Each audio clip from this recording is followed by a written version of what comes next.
Darkham is particularly horrid this time of year.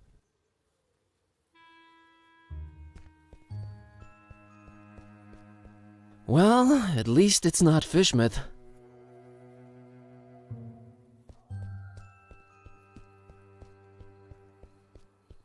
Well, if it isn't stinky, crumbling, wretched, repulsive old Darkham.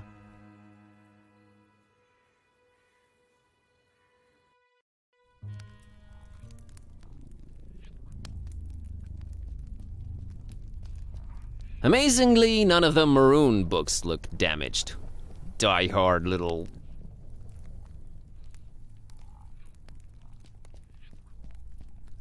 Some of the most fascinating books I've ever read. I personally and lovingly arranged them all in one book rack. All gone.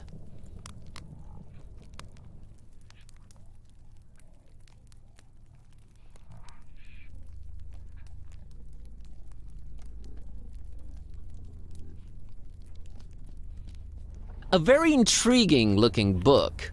Maybe I should take a closer look. I don't know if this is something I need right now. I'd better take a look at it first. A very convenient treatise on the order voodoo magic ingredients should be used in. Whoa, convenient to say the least. Mental note. Sometimes examining items several times really pays off.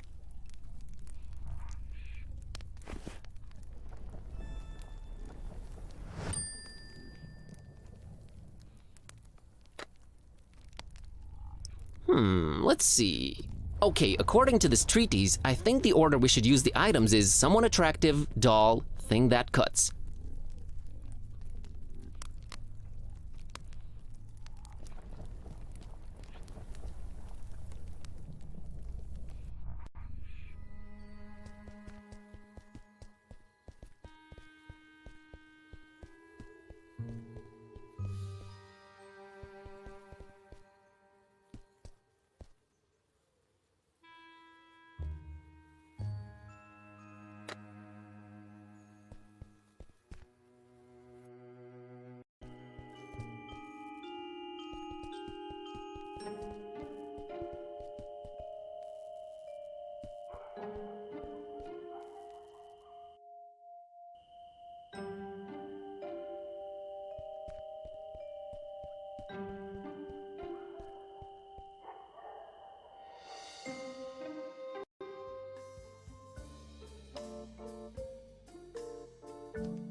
Found this book called A Very Convenient Treatise on the Order Voodoo Magic Ingredients Should Be Used In. Think it might help? It might. Have you read it yet?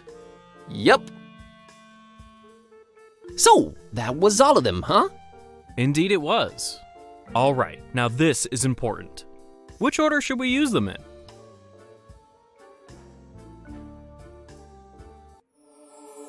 Picture, doll, scissors. All right, here we go. Jambalaya! Okay, what just happened?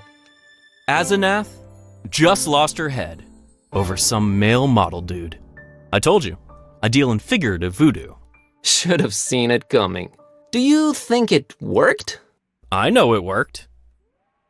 Thank you, VG. Enough respect, B.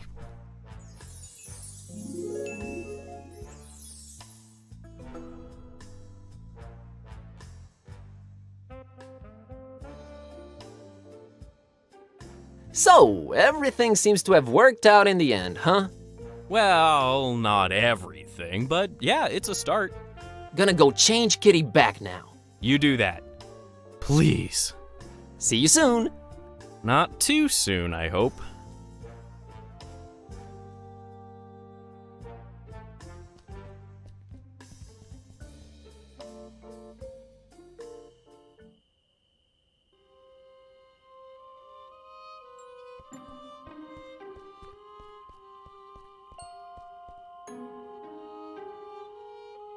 Heard from Ed lately? You're good. Nah, it was nothing.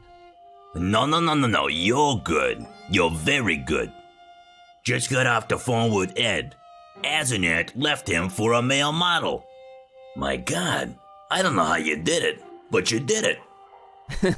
Thanks. So, wanna go to Fishmouth? Want? No, but I'm a man of my word, friend. Get in. We're off to Stinkville.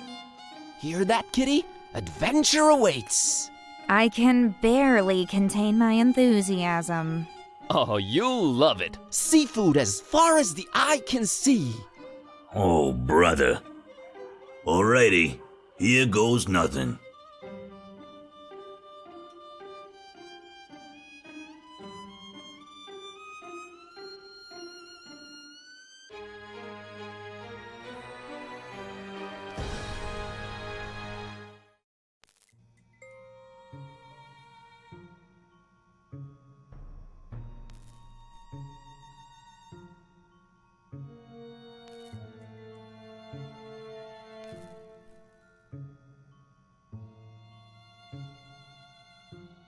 Oh, where am I?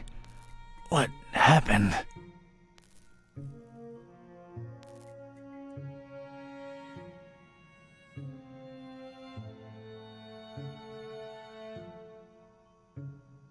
There was no time for anything else. All I wanted was to get out of that dump pronto. There was no time for anything.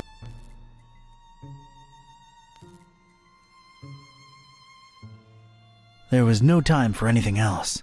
All I wanted was to get out of that dump pronto. There was no time for anything. That's the way out of here.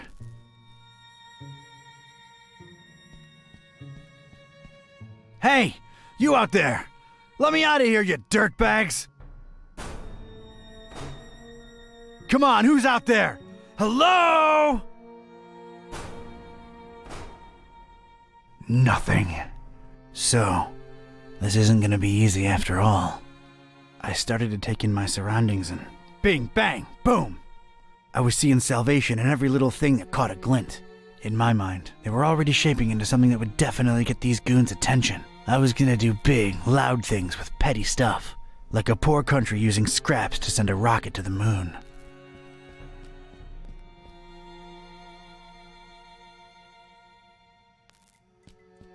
A single shoe, part of a matched pair, lost, alone, makes me sick. I'm sorry, I can't do it. Not since the separation. Judging by its placement, it seems I'm in a basement. Huh, rhymes. Parish of Starry Knowledge Camp Highlights. So, that's who I'm dealing with, huh?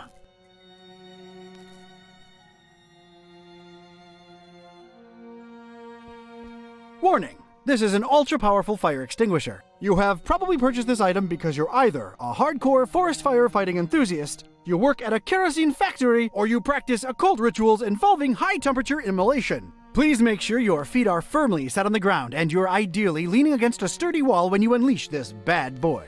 Leave premises immediately if operating grip on extinguisher is lost. You have no chance to regain control of it. Extremely powerful, huh? Sounds like a rocket of a time.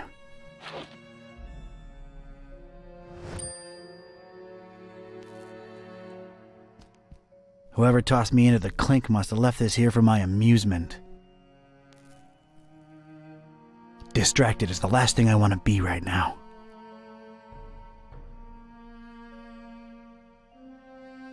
Whoever these bozos are, they left an empty mug for me. Thanks a lot. Pennies to pachyderms, I'll find something to fill it.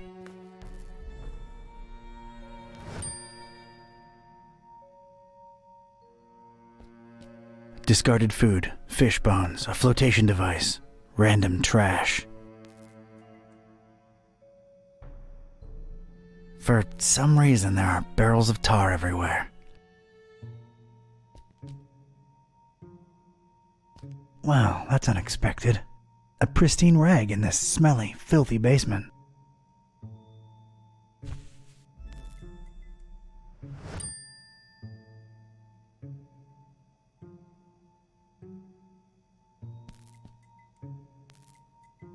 It's what scientists have lately been calling a plank. Things are ramping up.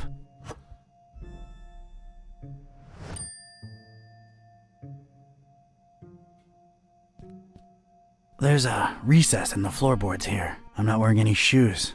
Might as well watch my step.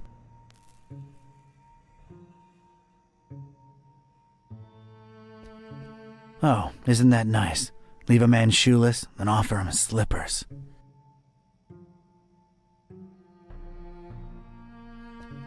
That's a lot of dense, sticky tar. Seems to be a lot of it around.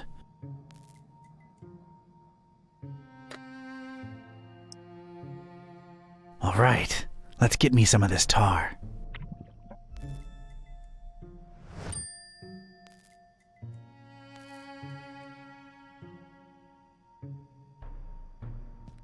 This once contained soup like the earth once contained dinosaurs. I could use this.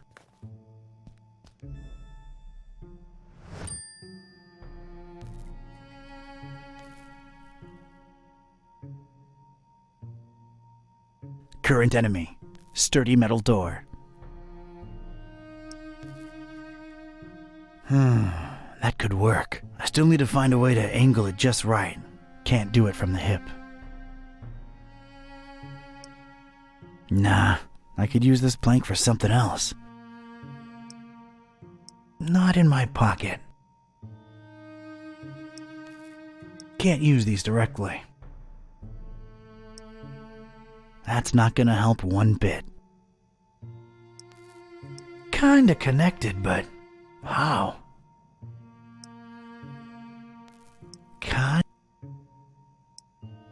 I don't need to clean this thing. I don't need to clean it.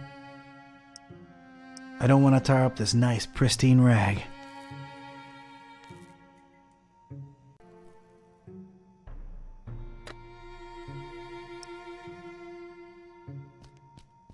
Here we go. Now it's a little shallow pool of dense, extra sticky tar. All right, let's stick this in there. What the heck was I concocting here? It felt abstract, ridiculous, absurd even. The foundation of a really far-fetched and scatterbrained solution to my predicament. But this was a pretty ridiculous adventure already, so I guess I was just adapting. And a plank. This was officially ridiculous. Was I feeling proud of myself?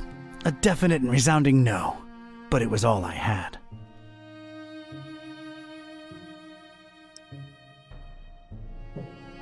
Look at this.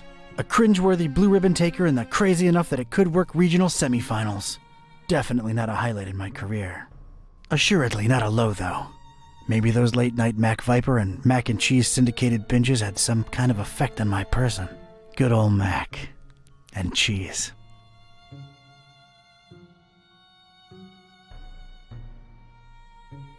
All right, door. Brace for serious, imminent impact. Prisoner, the boss wants to see you. Come on out here. You have got to be kidding me. Mr. Ktype, or should I call you Don? No, you shouldn't. Ktype will do just fine.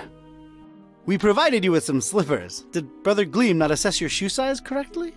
Now listen here, Buster. Unless I'm in the comfort of my own home, I don't do slippers.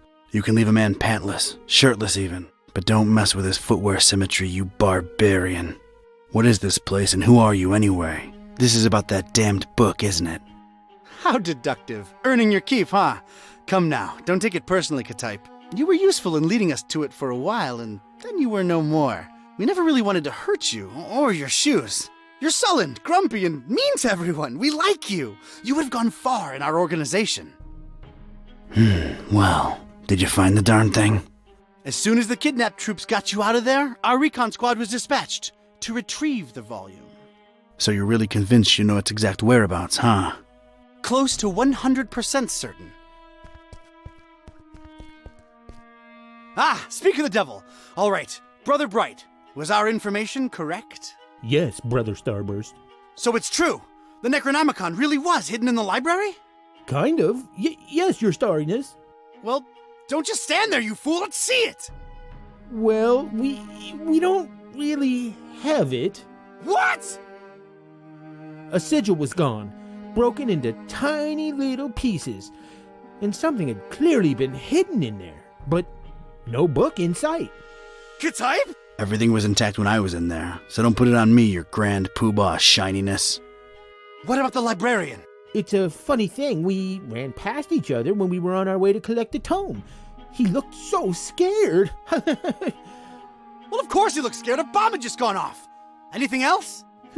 I don't think so. Oh, wait, yes! He was carrying a big book, and didn't seem too happy about it either. Find me this librarian now!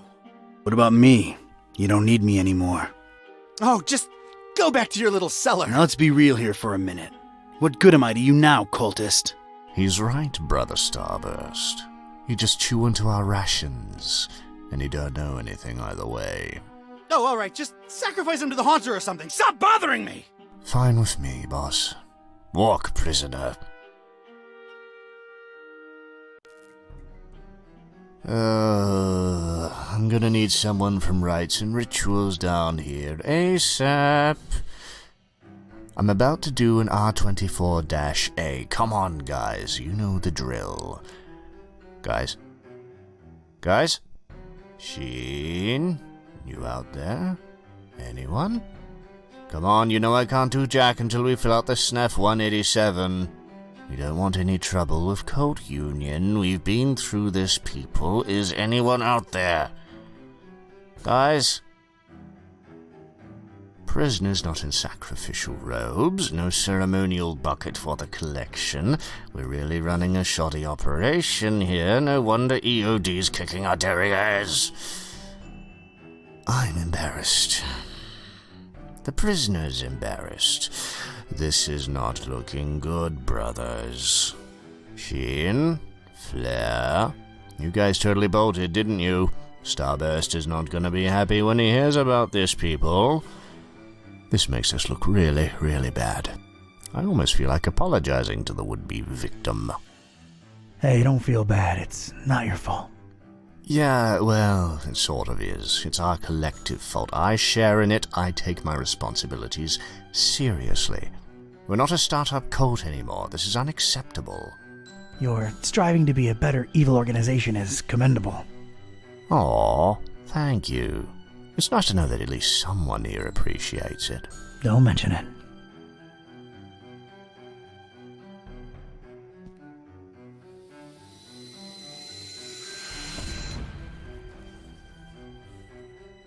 Sweet dreams, star lover.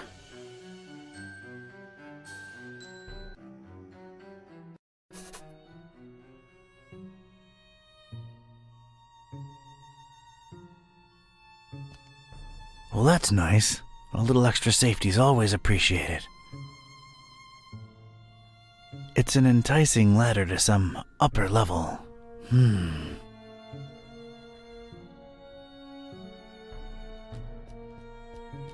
It appears to be dusk outside. Brother Gleam is sleeping off a particularly demanding day. I'd gotten lucky with the fire extinguisher. Must not have triggered it completely. It still had a lot of fire in it. It was just as hard to control as before, but I had a feeling I could put it to good use one more time.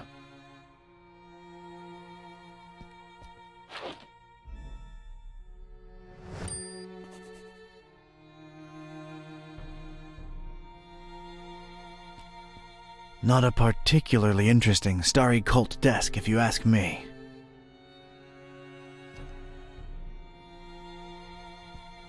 Got a serious structural hazard over here.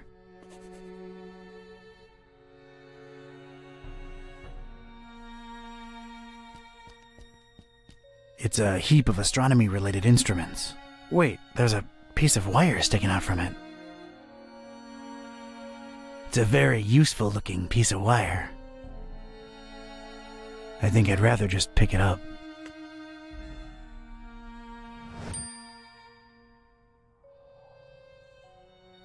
A heck of a lot of literature. Most, if not all of it, star-related. Figures.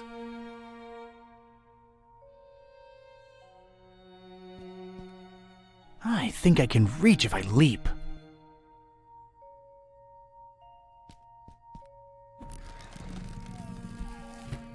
I never thought I'd say this, but I don't think I'm heavy enough. Me or the stuff I'm lugging around.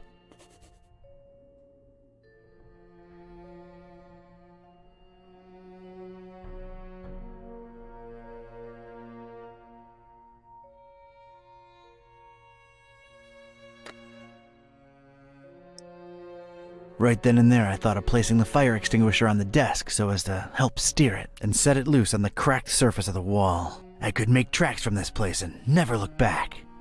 It came to me then that doing so would make a mighty commotion, though, and these starry jamooks would be all over me like a shot. I'd never get to explore whatever it was hiding on the other side of that ladder. No, there I stood, a Joe with one foot in a mystery and the other missing a shoe. They dragged me here against my will, and I wasn't gonna leave without first finding out just what the hell they were all about. I had to think of something else.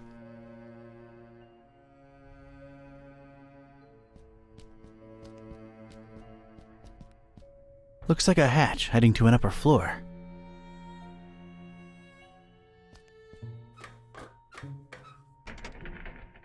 Damn it, how'd I know it'd be locked?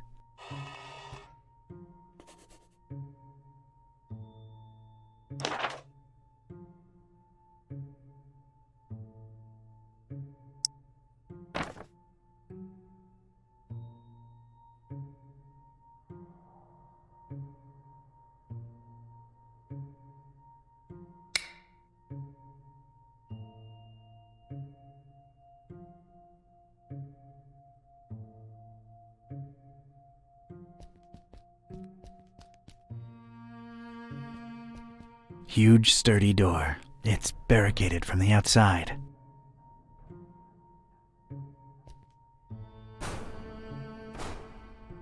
Barricaded from the other side.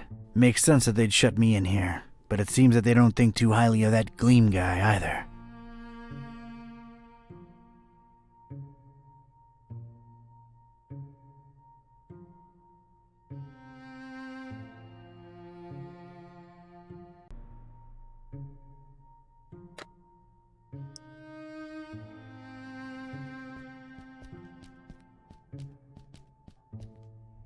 Alright, made a nice little sliding hook thing. Halfway there.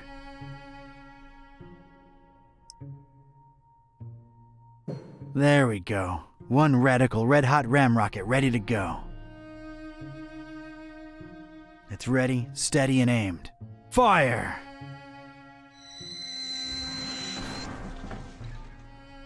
I hope I've done you proud, Mac Viper.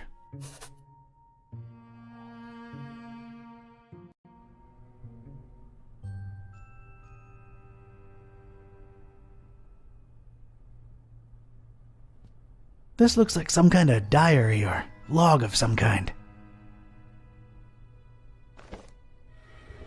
Whoa! That seemed to make a lot of things happen at once. Alright, let's see now. October 13th. It's so hard to get accustomed to the sickening stench of this dreadful fishing town, but apparently it's important to him that we establish our base here, so we just take it. Decorating coming along nicely. No end to the work. A lot of long and boring entries follow. Seems like some kind of complicated records. Let me skip ahead a bit. Let's see. July 6th. We're all accustomed to the stench. It's probably imbued in everyone by now. Summoned the Haunter, and he came in a flickering form of a tall, swarthy man with skin made of ebony. Ignored my words and asked for the book, then disappeared upon my answer. We must find it, no matter what. July 13th. His incomplete form is frustrating. Must find the book. We must find it. That idiot Bright left the hatch open and Lumen snuck up here into the summoning chamber to try to get the Haunter's mark. What did the fool think would happen? We don't even bother storing their ashes in the urn anymore. Just leave them there as a reminder to anyone stupid enough to try that again. August 6th. Sister Halo's matchstick hobby proved to come in handy. Praise the Haunter! I could scarcely believe my senses when at last she finalized the structure and Brothers Bright and Gleam dropped the cannonball on it. Not only did it not destroy what she built, but it lodged itself in the circular space above the stone and is exerting such pressure on the latticework that you can take a shovel to it and it won't cave in.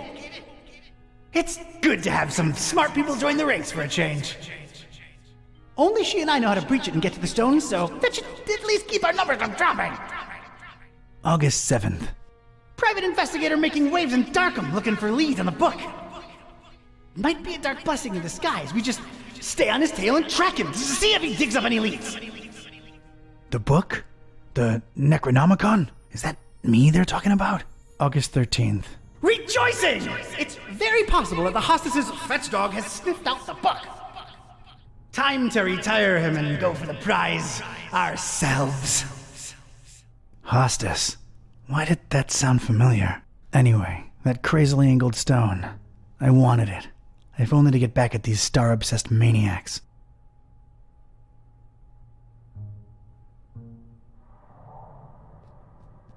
It's the first book in a row. An arcane symbol adorns its cover. I've opened it at its bookmark. The stone from the stars is a window on all time and space. It is within it that the Haunter sleeps while the yellow sun reigns, and it is from its circular gate that the Haunter's incomplete form rises when the words are spoken. Nor shall he ever rise in his true form until the forbidden book be by his side. No end to the work. It's the second book in a row. There's some kind of symbol on its cover, and that's about it. I've opened it at its bookmark. It is known that touching the stone from the stars might cast upon a mortal being the mark of the Hunter. But none should do it unless prepared to face his cold black flames and turn to ashes and dust. No living soul can know whom the Haunter chooses to mark and grant vision beyond time and place. No end to the work.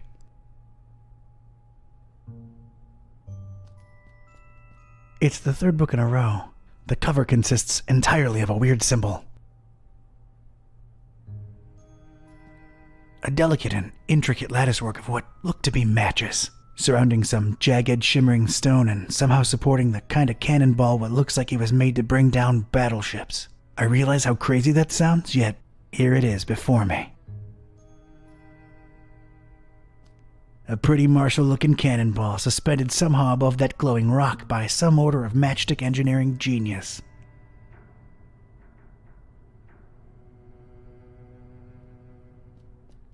Looks like these cuckoo birds tried to tar up the windows and failed miserably.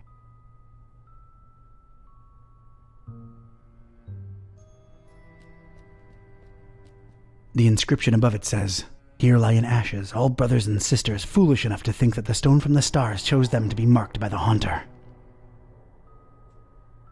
I have no use for former cultists, in ash form or not. There's a drawer underneath this urn thing. Inside the dusty drawer, there was one solitary rusty spoon. Unwritten private investigator wisdom says you never know when you could use a rusty spoon.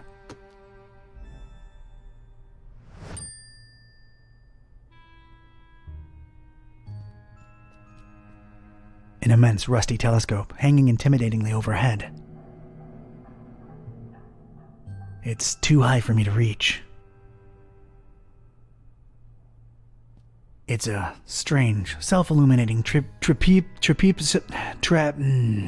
weirdly angled rock thing. The dubious match-constructed security structure won't let me get my hands on it.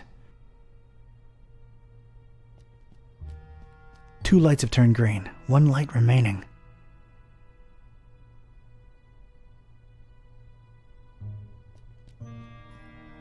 I examined the darkened stone altar that held the trapezohedron.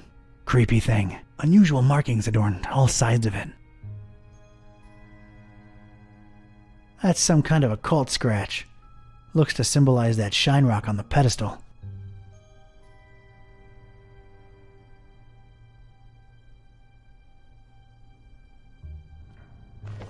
I've opened it at its bookmark.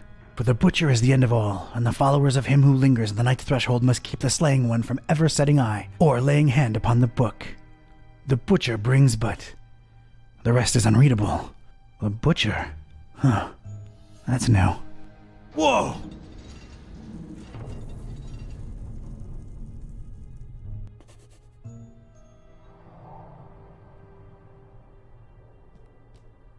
Looks to be quite powerful.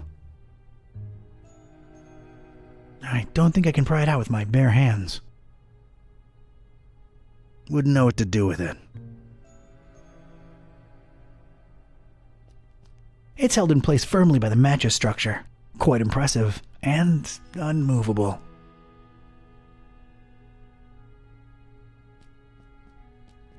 These dummies tried their best to tar the windows up, but an intense orange light symbolically shines through. Yeah, I know I don't get enough vitamin D, but this is not the time or place.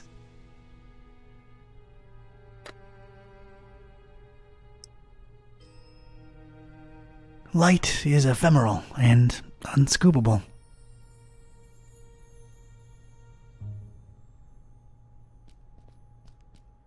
Biting my lip, eyes half closed with anticipation, I flicked my finger at one match, then another.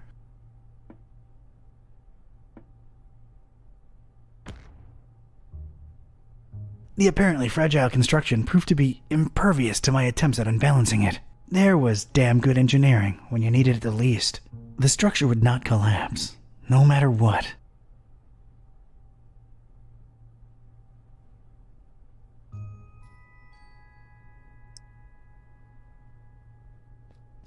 I carefully placed the spoon in between the lens and the metal covering and... voila! The lens was now mine.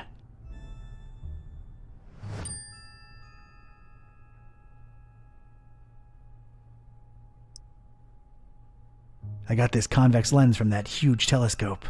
It's filthy. Ugh.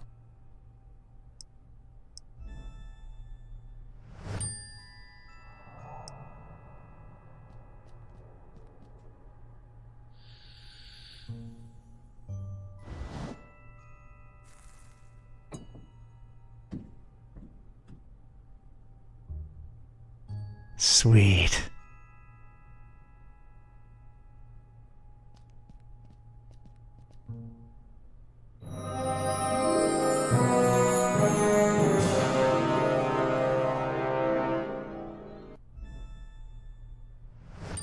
I most certainly did not burst into cold black flames. So much for this numbskull cult's credibility. It did feel, weird. Weird.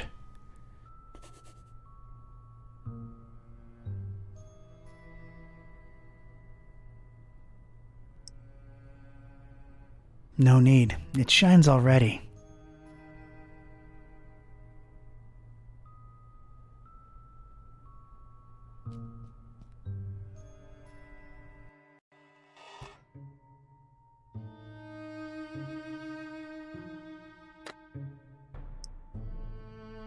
I can't just throw the rock at the wall with a pitching arm and a prayer.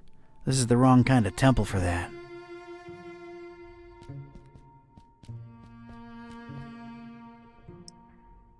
They've got nothing to do with each other. Wrapping this thing up won't make it any less freakish. He can kiss this rock goodbye, that's for sure. I don't want to disturb the guy. He's getting his beauty sleep.